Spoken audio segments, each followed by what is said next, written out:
नमस्कार दोस्तों, मैं साजन आप सभी का वन प्लस अकेडमी में स्वागत करता हूं। आज हम लोग 25 जीके जीएस की अति महत्वपूर्ण प्रश्नों का अवलोकन करेंगे। ये ऐसे कॉमन प्रश्न हैं जो अधिकतर एग्जामों में पूछे जाते हैं। तो चलिए शुरू करते हैं आज की कक्षा। पहला प्रश्न है, भारत में वैष्णववाद की वृद्धि का प्रमाण हेलोडोरस स्तंभ किस भारतीय शहर में स्थित है? विकल्प है लखनऊ, कानपुर, उज्जैन, विदिशा। और इसका सही उत्तर है ऑप्शन डी, विदिशा। हेलोडोरस द्वारा विदिशा के पास बेस नगर में गरुड़ स्तंभ का भी निर्माण करवाया गया था। गरुड़ स्तंभ पर स्वयं को उसने परम भागवत घोषित किया था। हेलोडोरस प्रथम विदेशी था जिसने भागवत धर्म अपनाया था।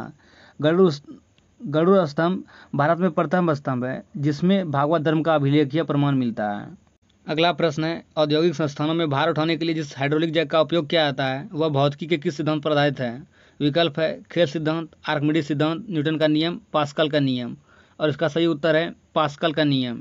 पास्कल नियम पर आधारित है hydraulic lift, hydraulic brake, hydraulic press. ये सभी पास्कल नियम पर आधारित है। पास्कल नियम एक्चुअली दाब संबंधित नियम है। न्यूटन का नियम गति से संबंधित है। आर्किमिडीज का नियम जो है वो प्लवन से संबंधित है, अर्थात कैसे तैरते हैं, पानी में कोई वस्तु हल्का क्यों होता है, ये सभी आर्किमिडीज ने सिद्धांत दिए थे। अगला प्रश्न है, हमारी आंत में पाया जाने वाला बैक्टीरिया कौन सा है जो हमें खाना पचाने में मदद करता है? विकल्प है lactobacillus acidophilus, staphylococcus aureus, clostridium botulinum, campylobacter jejuni. इसका सही उत्तर है ऑप्शन ए लैक्टोबैसिलस एसिडोफिलस।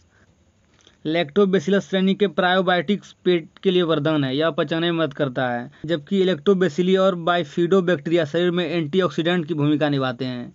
अगला प्रश्न है, महिला विजेताओं को दिया जाने वाला फर्स्ट लेडीज अवार्ड किस मंत्रालय की पहल है? विकल्प है मानव संसाधन विकास मंत्रालय, सूचना और प्रसारण मंत्रालय, जन स्वास्थ्य मंत्रालय, चौथा है महिला और बाल विकास मंत्रालय। और इसका सही उत्तर है महिला और बाल विकास मंत्रालय। महिला एवं बाल विकास विभाग की स्थापना 1985 ईस्वी में किया गया था, जबकि 2006 में इसे मंत्रालय का दर्जा दिया गया था। स्त्री शक्ति पुरस्कार की शुरुआत 1991 में हुई थी। अगला प्रश्न है, 2010 में राष्ट्रमंडल खेल में किस भारतीय तीरंदाज ने महिलाओं की व्यक्तिगत रिकर्व स्पर्धा में पदक जीता? विकल्प है दीपिका कुमारी, दीपिका पल्लिकल, बमयाला देवी लेसरम, लक्ष्मी रानी मांझी।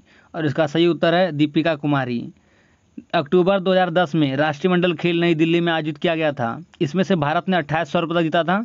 और अभी जो पिछला राष्ट्रमंडल खेल है वो 2018 में हुआ था, और आने वाला जो राष्ट्रमंडल खेल 2022 में होने वाला है वो बर्मिंघम में होगा।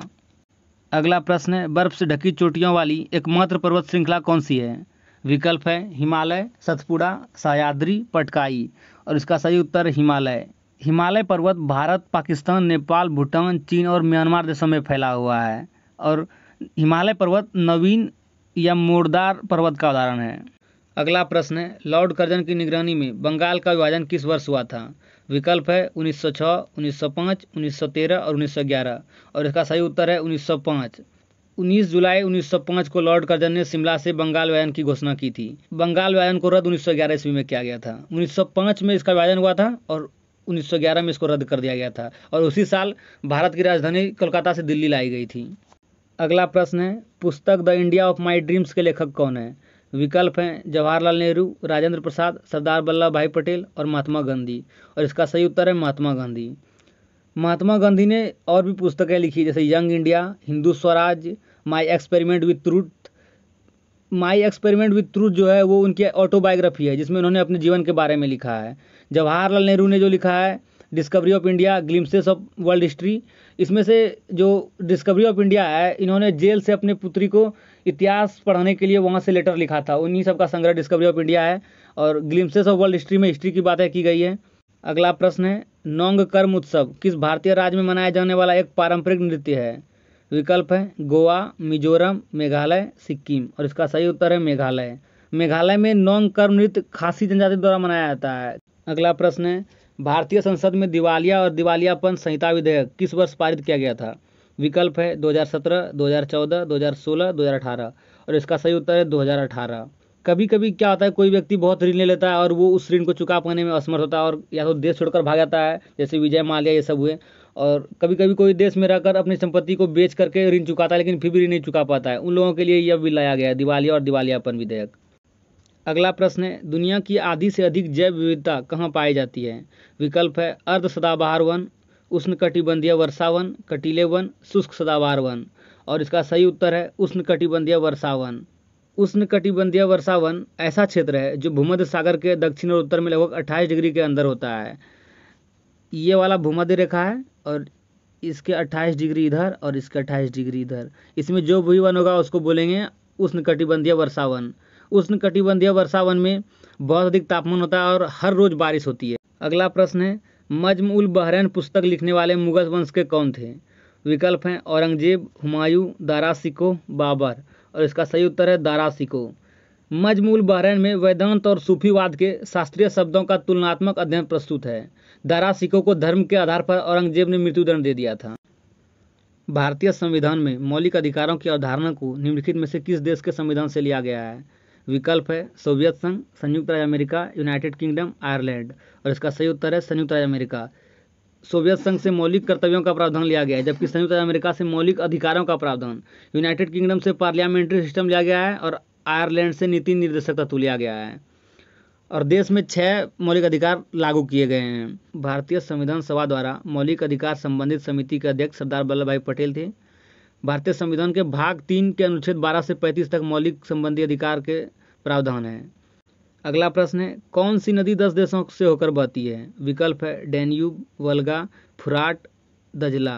और इसका सही उत्तर है डैन्यूब। डैन्यूब नदी जर्मनी के काले वन के पहाड़ों में स्थित दोनाउ सिंगन कस्बे से निकलती है। इसकी लंबाई 2872 किलोमीटर है। डैन्यूब नदी यहाँ से निकल करके यही काले वन का पहाड़ है और 10 देशों से होकर ये ब्लैक सी में आके गिरती है। जबकि वोल्गा नदी जो है यूरोप की सबसे बड़ी नदी है और डैन्यूब नदी यूरोप की दूसरी सबसे बड़ी नदी है। पैरा ओलंपिक स्वर्ण पदक जीतने वाले पहले भारतीय कौन है? विकल्प हैं राजेंद्र सिंह, वरुण सिंह भाटी, मरियप्पन थंगवेलु, दीपा मलिक। और इसका सही उत्तर है मरियप्पन थंगवेलु। जो राइट साइड में ये फोटो देख रहे हैं यही मरियप्पन थंगवेलु हैं और इन्होंने 1.89 मीटर जंप लगाते हुए स्वर्ण पदक जीता था। अगला प्रश्न है, प्राचीन काल में बौद्ध काल के दौरान कपिलवस्तु के शासक कौन थे? विकल्प हैं शाक्य, लिच्छवी, गुप्त, मौर्य। और इसका सही उत्तर है शाक्य। कपिलवस्तु के शाक्य गणराज्य के शासक शुद्धोदन थे। शुद्धोदन गौतम बुद्ध के दादा थे। लिच्छवी के जो शासक थे चेटक, उनकी बहन त्रिशला ये गौतम बुद्ध की मां थी। गुप्त वंश के संस्थापक श्रीगुप्त थे, जबकि मौर्य वंश के संस्थापक बिंबिसार थे। अगला प्रश्न है, किस भारतीय को भारत सरकार के लिए 10 बार बजट प्रस्तुत करने के गौरव हासिल है? विकल्प है मोरारजी देसाई, प्रणब मुखर्जी, डॉक्टर मनमोहन सिंह, पी चिदम्बरम। और इसका सही उत्तर है मोरारजी देसाई। मोरारजी देसाई को 10 बार, प्रणब मुखर्जी को 8 बार, पी चिदम्बरम को 9 बार एवं मनमोहन सिंह को 6 बार बजट प्रस्तुत करने का मौका मिला है। अगला प्रश्न है, यदि किसी देश में बजट घाटा है और यह स्थिति लंबे समय तक बनी रहती है तो इसका परिणाम क्या होगा? विकल्प है अधिशेष बजट, संतुलित बजट, ब्याज दर में कमी, बढ़ता कर्ज। और इसका सही उत्तर है ऑप्शन डी बढ़ता कर्ज। यदि किसी अवधि में व्यय संप्राप्ति से अधिक हो तो इस घाटे के वित्तीय व्यवस्था को घाटे का बजट कहते हैं। बजट को भारतीय संविधान के अनुच्छेद 112 में वार्षिक वित्तीय विवरण कहा गया है। अगला प्रश्न है, भारतीय खाद्य निगम की स्थापना कब की गई? विकल्प है 1967, 1960, 1965, 1969। और इसका सही उत्तर है 1965। सार्वजनिक वितरण प्रणाली के लिए अनाजों की उपलब्धता सुनिश्चित एफसीआई करता है। एफसीआई का फुल फॉर्म हुआ फूड कॉरपोरेशन ऑफ इंडिया। अगला प्रश्न है, बागू रुम्बा भारत की किस जनजाति का पारंपरिक नृत्य है? विकल्प है मुंडा, भील, बोडो, गारी। और इसका सही उत्तर है बोडो। बागू रुम्बा नृत्य असम राज्य का लोक नृत्य है जिसे वसंत उत्सव नृत्य भी कहा जाता है। और भील जनजाति भारत की सबसे बड़ी जनजाति है। बिहू नृत्य असम में मनाया जाता है और मुंडा जनजातियों में जदूर नृत्य महिला प्रधान नृत्य है। अगला प्रश्न है, निम्नलिखित में से कौन सा जानवर बिल या मांद में रहता है? विकल्प है कछुआ, मगरमच्छ, ऑक्टोपस, खरगोश। और इसका सही उत्तर है ऑप्शन डी खरगोश। कछुआ और मगरमच्छ जो है ये रेप्टाइल मतलब सरीसृप फैमिली में आते हैं। ऑक्टोपस जो है ऑक्ट माना 8 होता है, इसके 8 हाथ होते हैं। अगला प्रश्न है, विश्व में से किस देश की साक्षरता सबसे अधिक है? विकल्प है रूस, ऑस्ट्रेलिया, संयुक्त राज्य अमेरिका, जापान।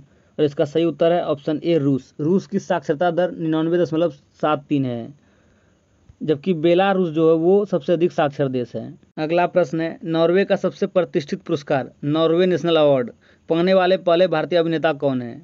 विकल्प हैं दिलीप कुमार, नवाजुद्दीन सिद्दीकी, आदिल हुसैन, अमिताभ बच्चन। और इसका सही उत्तर है आदिल हुसैन। आदिल हुसैन ने इस फिल्म में अभिनय किया है और इस फिल्म के डायरेक्टर इराम हैक हैं। इस फिल्म में पाकिस्तान और नॉर्वे के बीच के संबंध को दर्शाया गया है। अगला प्रश्न है, कचरे को एक अस्थायी संग्रहण पर ले जाने से फैलने वाली बीमारियों से बचने के लिए रिहायशी इलाकों से ठोस कचरे के पृथक्करण के लिए किस प्रकार की सफाई व्यवस्था आवश्यक है? विकल्प हैं पुनर्चक्रण, भूभराव, निस्यंदन, पारिस्थितिकी। और इसका सही उत्तर है भूभराव। भूभराव में एक्चुअली सभी कचरा को एक बड़ा गड्ढा करके नीचे डाल दिया जाता है और उसके ऊपर बड़ा बड़ा महल बना दिया जाता है या फिर पार्क बना दिया जाता है। अगला प्रश्न है, दिसंबर 1929 के दौरान कांग्रेस के किस सत्र में 26 जनवरी को पूर्ण स्वराज के दिन के रूप में तय किया गया, जिसे बाद में संविधान अपनाने की तारीख के रूप में निर्धारित किया गया? विकल्प है मुंबई, भोपाल, लाहौर, कलकत्ता। और इसका सही उत्तर है लाहौर। 1929 के लाहौर अधिवेशन में सविनय अवज्ञा आंदोलन के लिए महात्मा गांधी को पूर्ण अधिकार दिया गया एवं इस अधिवेशन की अध्यक्षता पंडित जवाहरलाल नेहरू ने की थी। अगर यह वीडियो आपको पसंद आया तो प्लीज़ इसे लाइक करें, सब्सक्राइब करें और कमेंट करके ज़रूर बताएं कि किस पार्ट में आपको सबसे अधिक मज़ा आया है, और कृपया कर इसे अधिक से अधिक लोगों तक शेयर करें ताकि हम अधिक से अधिक लोगों तक इस कंटेंट को पहुंचा सकें और हमारा प्रयास सफल रहे। धन्यवाद।